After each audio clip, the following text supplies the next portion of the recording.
Selfish attitudes and actions. We are never to take advantage of another person's weaknesses in order to achieve our own selfish goals.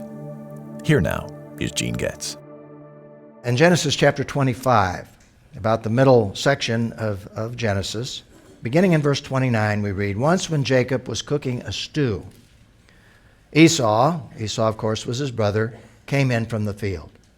He loved the field, he loved to hunt, he loved the great outdoors, and so he came in from the field and he was exhausted. He had a big day. And he said to Jacob, 'Let me eat some of that red stuff,' namely the stew, 'because I am exhausted.'" And note the little commentary that says that is why he was also named Edom, because Edom means red. And from, of course, Esau came the Edomites.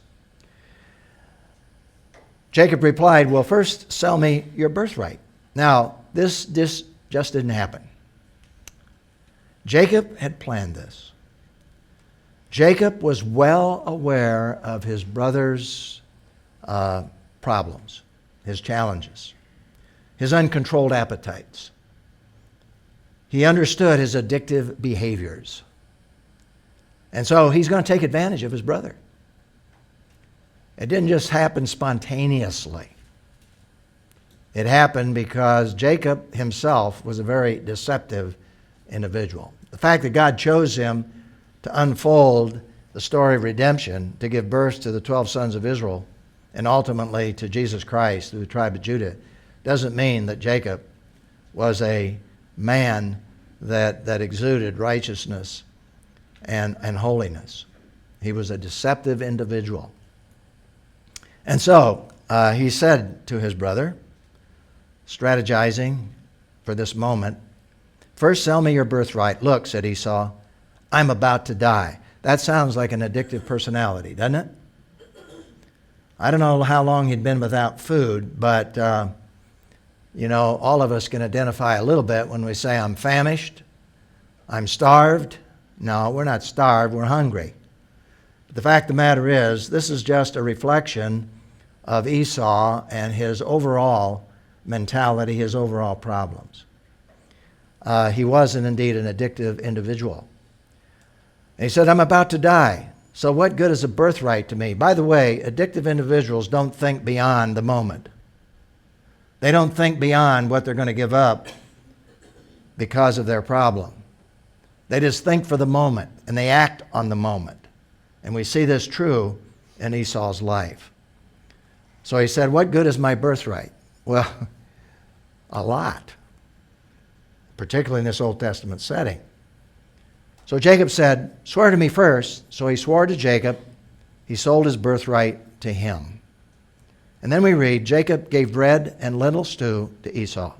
And this next statement, again, is so reflective of addictive personalities or people who just give in to the flesh. He ate. He drank. He got up. And he went away. And that's the way people who give in to the flesh react again and again and again. They eat, they drink, they get up, they went away. Now you can superimpose upon those verbs a lot of different things that can enter into our lives that are feeding the flesh. Whatever words you want to use, this is a great summary. You feed the appetite, you get up after you've fed the appetite, then you go away to start all over again. Nothing wrong with the food. The food had control of him. And it had control of him to the point where he sold his birthright. He didn't care about the future, though it was going to affect the future. So Esau despised his birthright. Now, the focus here is not just on Esau and his behavior. The focus is also on Jacob, because Jacob took advantage of his brother. He knew he had a problem. And so the principle, you see, reads, we're never to take advantage of another person's weaknesses in order to achieve our own selfish goals. I don't care what their problems are. We are never to take advantage of other individuals because of their weaknesses. And Jacob is exhibit A in violating that principle. Deceptive behavior. This principle, you see, applies to every relationship in life. With our parents, our children, our friends, our fellow church members. We must never cause another person to stumble and fall, including those who do not know Jesus Christ. By taking advantage of people, by knowing their weaknesses, and out of selfishness, causing them to fail or fall. And so, if you go to the New Testament, you have from Paul a powerful statement here, 1 Corinthians chapter 10. Therefore, whether you eat or drink or whatever you do, and you can fill in the blanks there, whether you eat or drink or whatever you do everything for God's glory. Nothing wrong with eating and drinking. It's our motive. It's why we're doing it. We should do it for the glory of God. Give no offense by these things to the Jews or to the Greeks or Gentiles or to the church of God, that is, to all believers. Just as I also try to please all people in all things, not seeking my own profit, Paul says. And that, of course, involves Jew, Greek, or the church of God, not seeking my own profit in my relationships with these other people, but the profit of many, that they may be saved, be imitators of me as I also am of Jesus Christ. And so here we have a principle that relates to deceptive behavior. The reflection and response question is, in what practical ways can we avoid exploiting others in order to achieve our own selfish goals? Well, have you ever heard of the Golden Rule? The Golden Rule really comes from the lips of Jesus Christ. And in this translation, this is how it reads. Just as you want others to do for you, do the same for them. Or, as we so often paraphrase that, do unto others as you would have them do unto you. And so consequently, one of the ways in which we can practice this principle and avoid manipulating and exploiting others is to say, how would I want people to treat me? And Jesus said, treat others the way you want to be treated. Now, that doesn't mean they're always going to reciprocate in a positive way. I remember a friend coming up to me one day after I had trusted some individuals who weren't very trustworthy.